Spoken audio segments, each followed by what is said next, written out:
Today is a day of celebration, reflection, and new beginnings. But before we move forward, I want to take a moment to speak honestly, not just about achievements, but about what it took to get here.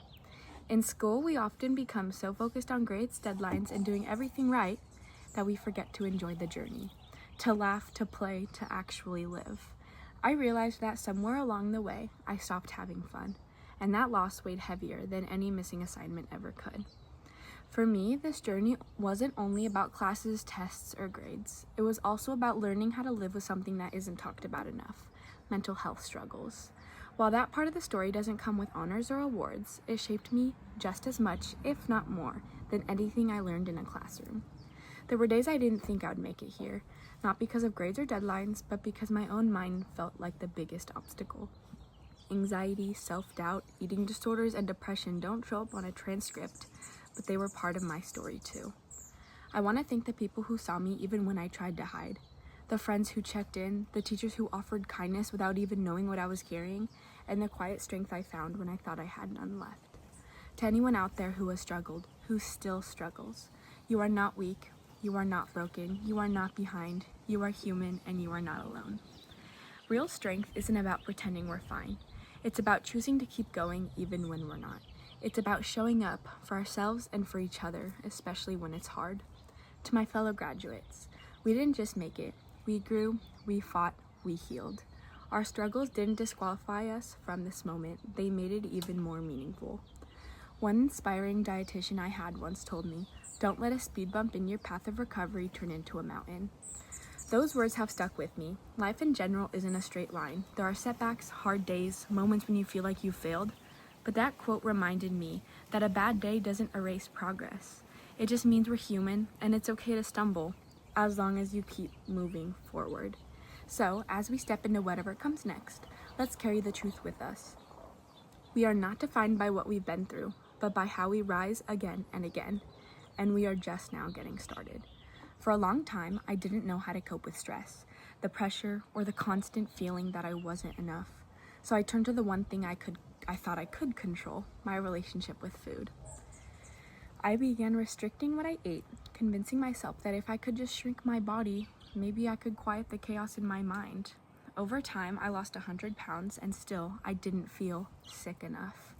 When my heart rate dropped to 33 beats per minute, which the typical beats per minute are 60s or higher, I told myself I was fine.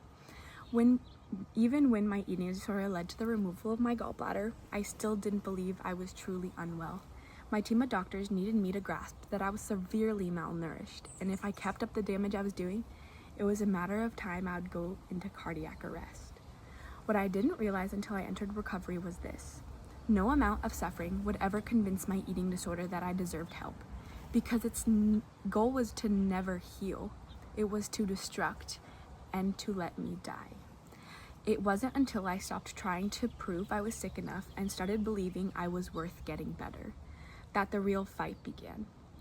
And choosing to fight back, well, that saved my life. Society nowadays believes in terrible ideal body standards, misinformation towards diet culture, and the assumption based on one's external appearance. It took a hospital stay and 3 months in a residential treatment for my eating disorder for me to begin healing and stop invalidating the belief that I was truly not sick enough. Recovery wasn't instant. It was terrifying, exhausting, and deeply humbling. But it saved my life. It taught me that mental illness doesn't always have a certain look, and that no one has to earn the right to get better. When I was at my lowest, when I truly believed I didn't matter, that no one would notice if I just disappeared, Miss Arevalo noticed. She saw past the forced smiles and the silence. She saw the pain I couldn't put into words. At a time when I felt invisible, she made me feel seen. When I thought I had to be perfect to be worthy of care, she reminded me that being human was enough. She showed up for me day after day without needing a reason or recognition. Her presence, her kindness, her belief in me, those things helped carry me through the darkest days of my life. And I don't say this lightly, she helped save my life. We don't talk enough about how brave students are. Not just for the grades we earn or the goals we reach, but for showing up while carrying so much more than what's truly visible. It takes real strength to sit in a classroom while battling anxiety, to finish an assignment through the weight of depression, and to keep going when your mind is telling you to just give up. Many of us have fought silent battles alongside schoolwork, deadlines, and expectations, and still, we persevered. That is a different kind of achievement. That is determination. Every student who has made it here while managing their mental health deserves to be seen and celebrated for the strength it took to keep moving forward. As we step into the future, let's carry with us not just the knowledge we've gained, but the strength we've discovered within ourselves. We've faced challenges that tested us, yet here we are, standing tall and still moving forward. This journey has shown us that true success is not measured by perfection, but by resilience, courage, and the will to keep going.